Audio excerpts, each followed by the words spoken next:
I wanted to take a few minutes and talk to you all about something that's dear to my heart, something that I'm experiencing on a daily basis, and that is being a caregiver for someone with short-term memory loss. My wife, maybe you read or heard from some of the other videos I did, suffered from an illness called Wernicke's Encephalopathy. It's a rare illness, and I categorize that rareness in the diagnostic stages. It is rarely diagnosed. It's a widespread illness that many people don't even know that their loved one had. People are dying from it every day, but it's rarely diagnosed. That illness caused her to have brain damage, which resulted in short-term memory loss. This short-term memory loss gave my wife a condition that's similar to a dementia patient. Dementia patients have, somewhat scattered memories. It's hard to tell what they remember, what they don't remember, and oftentimes they won't let you know what they remember and what they don't remember. So it's hard navigating with a person with dementia, because a lot of times they lead on not to remember things that they remember quite well. So you have to learn how to adjust and live with them and make sure that you help them make it through the day. And that would label you as a caregiver. You can almost tell when a dementia patient or someone with short-term memory loss is being well taken care of, because they're not, I guess, kind of closed down and recluse. When they're not given the care that they need to thrive as healthy as possible, they just simply kind of shut down. They're more quiet. They're less likely to talk to you. They don't share with you their struggles. They don't tell you what they don't remember and things like that. When my wife first got sick, first became ill, she was very paranoid of her surroundings. She didn't trust me or anyone else. She didn't understand what was going on around her, and she was pretty shut down. As I continued to pour love into her, give her time, and be sensitive to her needs, there was a point where we had a breakthrough. No other way to call it. It was a major milestone breakthrough. From that point on, I learned more about her struggles, more about her day, more about what she remembered, what she didn't remember, how much she remembers, her needs, and began to be able to set a pattern as a caregiver for her. If you're dealing with somebody with a sudden onset of short-term memory loss, it's important, very important, to win this person's trust. The number one issue. They got to know that they can trust you. They have to feel that comfortable with you. They can't fear that you will ever do anything to harm them. And once you win their trust, it's easy to learn their needs. My wife suffered this type of illness because of Wernicke's Encephalopathy. Normally, once you get past that stage of that illness, you fall into a category of what they normally call a condition called Korsakoff syndrome. Korsakoff syndrome is basically somebody that's suffering short-term memory loss and really can't function on their own.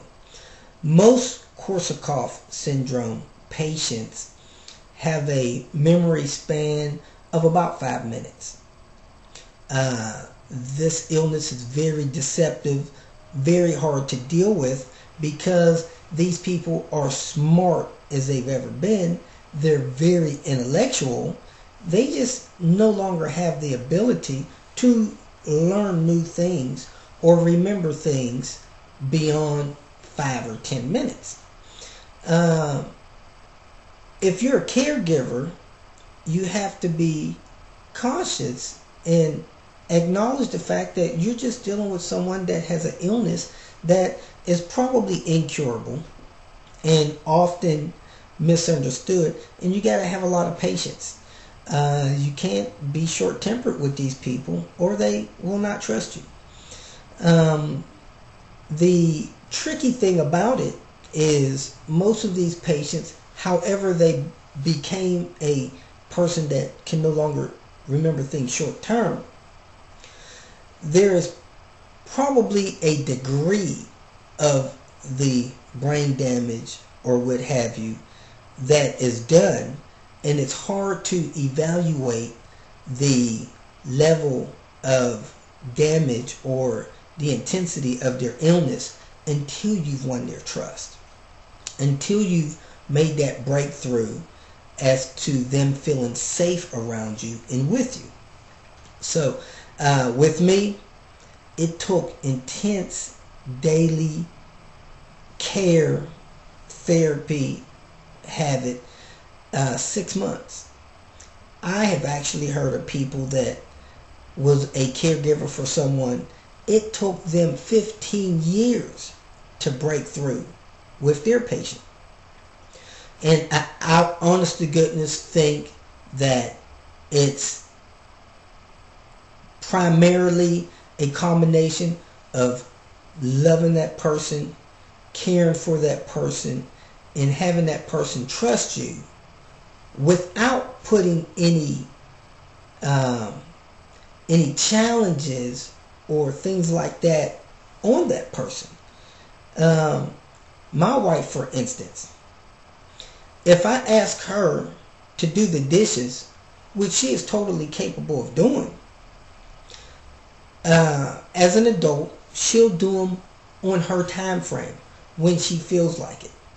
Well, if I go to remind her that I need her to help me by doing the dishes, she may not remember if I asked her 5 minutes ago, an hour ago, or 2 hours ago. And then she may interpret this as something that we're in strife against, something that we're having an argument about, something that is another point of us not getting along. That's bad therapy. That's bad treatment. As much as you would like to challenge and stimulate these people, for us, it just didn't work. My wife interprets that as discord, trouble, points that is tearing up our relationship. Therefore, I don't ask her to do anything unless it's something I really need her to do. One thing I ask her to do is bathe. Sweetheart, please go take a bath. And sometimes I add a little humor to it to encourage her to take a bath. And I ask her when the last time she remembered bathing, and she'll sometimes do it on her own. Sometimes I have to go through that cycle a couple of times in a day to reach the goal. And that's something we have to do. But as far as her washing the dishes, taking out the trash, doing the laundry, that's stuff that I don't need her to interpret that we're having some kind of odds for. I don't have to have her cook something for us to make it through the day. Why should I have her feeling as if she's not doing her part or we're arguing about her not cooking? So do all you can as a caregiver. Send me questions if you ask. If you have some, I'll do my best to let you know what I experienced. But again, if you're dealing with somebody with a short-term memory issues, dementia, or Korsakoff syndrome, or anything like that, do your best not to cause them to think that you're causing problems for them. One thing that my wife does, she smokes. I think that's her attempt to hold on to some form of adulthood. she can't drive anymore. She can't work anymore, so she smokes. Well, she knows that I'm not a smoker. I don't care for cigarette smoke. I have allergies and things like that. So every time she smokes, she thinks that I'm trying to get her to stop. She thinks that I'm asking her not to smoke. She goes outside to smoke, which is great, but I'm not forcing her to go outside to smoke. But those are just the challenges that she has, and that's how she interprets things as a Korsakoff syndrome patient. One thing that I've done over the course of my 15 months of caring for my wife, I've actually categorized my wife as a maturity level. My wife is very intellectual. She's smart. She remembers most of what happened in her life prior to getting ill, but she has an emotional and mental maturity level of, let's say, a 6-year-old. Now, depending on where your patient may be, they may have the maturity level of a 2-year-old, or have the maturity level of a 4-year-old, or a maturity level of an 8-year-old, or the maturity level of a 12-year-old. Perfect example. A 6-year-old is not going to do laundry. They're just not.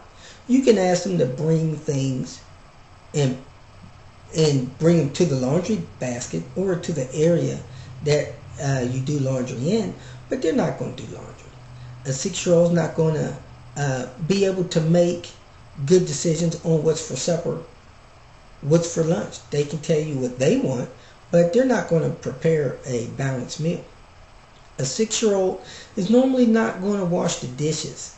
If they see you loading the dishwasher, they may come and help load the dishwasher, but they're not going to do that. If a 6-year-old sees something that they think's helping you out, they may do something to help you out, but that's not something they're going to do, on their own without any kind of immediate need. A 6-year-old may carry their plate from the kitchen, from the living room to the kitchen, but they're not going to go make you a plate and bring it to the living room to you. And if you have a 4-year-old patient, a patient with the abilities of a 4-year-old, maturity of a 4-year-old, you say something stern to them and they're crushed. They go in a corner and they pout and they cry. They will rarely flush the toilet without, you telling them to. I mean, heck, on a 4-year-old, you're just glad they use the toilet. They're not going to take a bath by themselves. You almost have to physically help them or restrain them too. They're not going to wear clothes that coordinate. They might want to wear the same shirt every day. A 10-year-old. A 10-year-old will always want to go do something, but never pick up behind themselves. A 10-year-old will think they're making good decisions, but lack the depth in that decision. They'll want somebody to come over, but they won't take into consideration that you're supposed to leave town next week, and having someone over that night's not a good idea. So you have to look at these patients with short-term memory problems and try to gauge their ability, maturity level, and treat them as such. So again, if you have any questions, I hope this information helped, and this is as a result of some kind of brain damage effect that landed your loved one or patient with the situation of having a short-term memory loss.